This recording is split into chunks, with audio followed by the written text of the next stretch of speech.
Good evening. Welcome to Grace and Gavel, where truth meets compassion. My name is Buffy. I'm an 18-year criminal defense attorney. I have done some jury trials, and also you can expect that I'm not going to tell you that something was a technicality, because technically, that really doesn't mean anything, and it doesn't give you the information that you probably are looking for to try to further understand the case. You can also expect compassion for the victims. I think that's a really important point because they were real people and they had people that loved them and probably still miss them to this day. Even if their relatives are long since passed away, again, compassion is really essential. This is not going to be a sensational podcast where I give you all the gory details and try to dramatize it and make it, gory and things like that. Not my interest. My interest is being able to provide you the facts of the case and let you come up with your own conclusions based on what you're learning about the legal analysis and such. Laci Peterson was not the only pregnant woman whose body was recovered from the San Francisco Bay. Months earlier, another pregnant woman, Evelyn Hernandez, disappeared, and both her body and her unborn child were found in the same waters. One case became a national certainty. The other remained largely invisible. Today, we're going to talk about why that matters, legally, ethically, and humanly. This is the case of Laci Peterson, Evelyn Hernandez, and the cost of narrative certainty. Laci Peterson was 27 years old, 8 months pregnant, known for trust, warmth, and openness. Rapidly transformed into a national symbol. Her individuality often eclipsed by narrative certainty.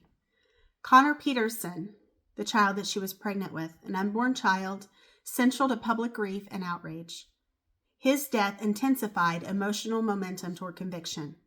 Now let's talk about the lesser known victim. Evelyn Hernandez, 24 years old, 7 months pregnant. She disappeared in May 2002. Her remains and those of her unborn son were recovered from San Francisco Bay in July of 2002. Her case received minimal, sustained attention and remains unsolved.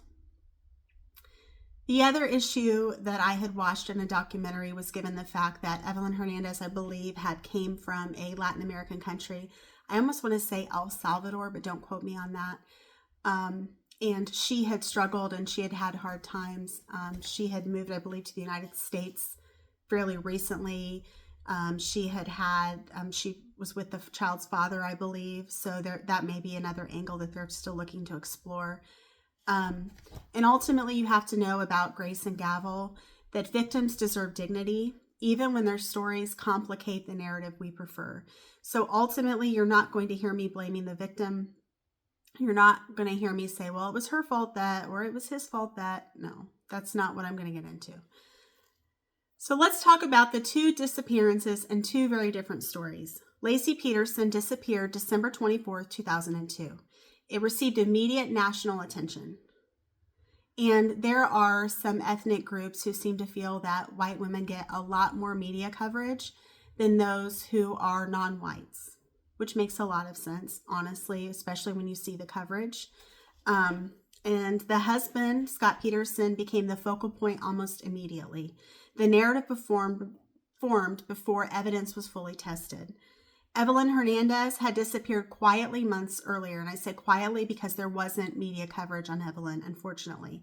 Who knows if that could have potentially helped save her son's life, save her life, get her found sooner. So there was limited media coverage on her, no sustained public pressure to find out what happened to her. And her case faded into ambiguity. The critical question is, why did one case demand certainty while the other was allowed to remain unsolved? The San Francisco Bay, location is evidence and assumption. Both women recovered from the same body of water. The bay is massive, tidal, and heavily trafficked. Bodies can travel far from initial dump sites. Recovery location does not establish where a crime occurred. The legal reality is patterns suggest inquiry, not identity. So we can't be 100% sure that maybe it was the same person that did the crime. The case against Scott Peterson. Evidence presented circumstantial timelines. affair and deception. And ultimately, you think about that, a lot of people hear the affair issue and they're like, oh, of course he killed her. That was his motive. You know, he didn't want to be a father. He didn't like his wife anymore. He had this new woman that he wanted. The fishing trip near the bay, the post-disappearance conduct. The other thing that's interesting too is, I think probably the most damning thing for him was the fact that he indicated that he was getting a divorce around like the December timeframe or whatever, and that he was going to be with her. And then ultimately she disappears on Christmas Eve. It almost seems like people are like, okay, well, he had a plan. This was premeditated. But the legal issues here are vast. He was initially convicted and given the death penalty. And then after an appeal by his attorney, I believe, it starts with a G, Garagos or something along those lines. It was actually downgraded to life in prison, which I think would probably be potentially worse. There's no physical evidence linking Scott Peterson to the act. That's the issue. Yes, you may speculate that, oh, he had this motive, he had this plan. Okay, that's great, but, right? There's a heavy reliance on character inference. Because he's a cheater, that makes him a liar, that makes him capable of murder. Again, that's just essentially bad character evidence. That's bad man evidence that you're trying to get in. I mean, as far as we know, there's no evidence that he had committed any violent acts or anything of that sort. Yes, he did run, and oftentimes people look at running as an indicia of guilt. Not always so. Some people get afraid. They're like, oh, this is really coming down. Also, there's timeline disputes. There's pretrial media saturation affecting jury neutrality. Again, that's the big issue with the cameras in the courtroom. It's affected OJ Simpson in some ways. It affected the Rodney King trial. It affected the Hernandez trial, which I actually did yesterday. And so moral failure is not criminal proof of a crime. We might want to make it that way. We might want to feel like that's a way, but it's not. So let's also talk about why Evelyn Hernandez matters legally. Evelyn Hernandez's case introduces an alternative explanation for similar outcomes, the possibility of unrelated crimes, and reasonable doubt about narrative-based assumptions. And yet, her case was rarely integrated into the broader discussion, often dismissed as coincidence without deep examination. Let's talk about the legal discomfort in this. Evidence that complicates a theory cannot be ignored simply because it destabilizes certainty. We're not going to have certainty in a lot of things because there are some things we just don't know. Also, media pregnancy and prosecutorial strategy. The pregnancy heightened the emotional response. It heightened the urgency to try to find these people. Well, at least Laci in this respect.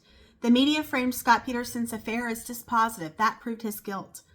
Prosecutors leaned into moral clarity and outrage. Simplified storytelling outpaced evidentiary nuance. Again, the other thing you think about is if he actually, the dog was loose. I don't know if you all remember hearing that. The dog was loose and had been running loose for a while. There was also potential drug activity in Modesto, and Laci had kind of spoke out against that. So that's potential to be like a potential suspect. You have some of those things going on. I mean, she's 8 months pregnant, walking around town. Who knows what happened there? There was also a thought that there may be some sort of satanic activity going on too. Who knows if that's even possible? But that strategy that they showed, the innocent mother and the unborn child, was ripe for a conviction. And the prosecution used what they could use to get a conviction. But it left lasting concerns about fairness and restraint. How fair was it? You think about it. If he had actually, let's say they're saying he murdered her in the house. Let's say that.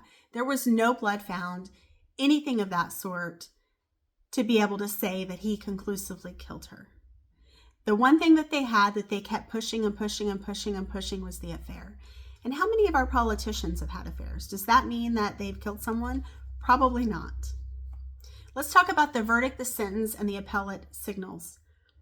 The conviction was secured and death penalty was initially imposed like we talked about, but the sentence was later overturned. Life without parole remains.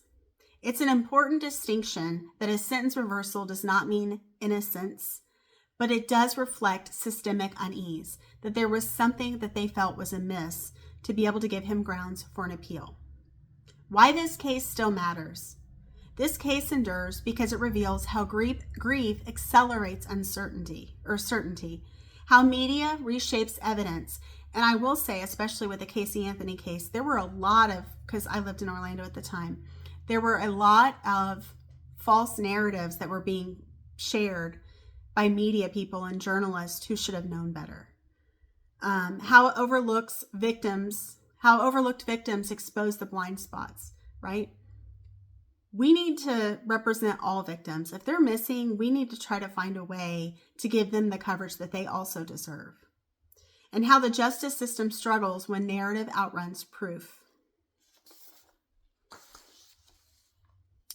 Laci Peterson was not the only pregnant woman found in San Francisco Bay. This episode examines what happens when one case demands certainty and another is quietly sidelined. Thank you for tuning in. Feel free to give us a like and a follow if you are interested in more crimes like this with the legal analysis, as well as truth and compassion for the victims and their families who suffered these horrific incidents. And I thank you for your time, and I hope you have a great rest of your day and you come back and see us again soon. Bye-bye.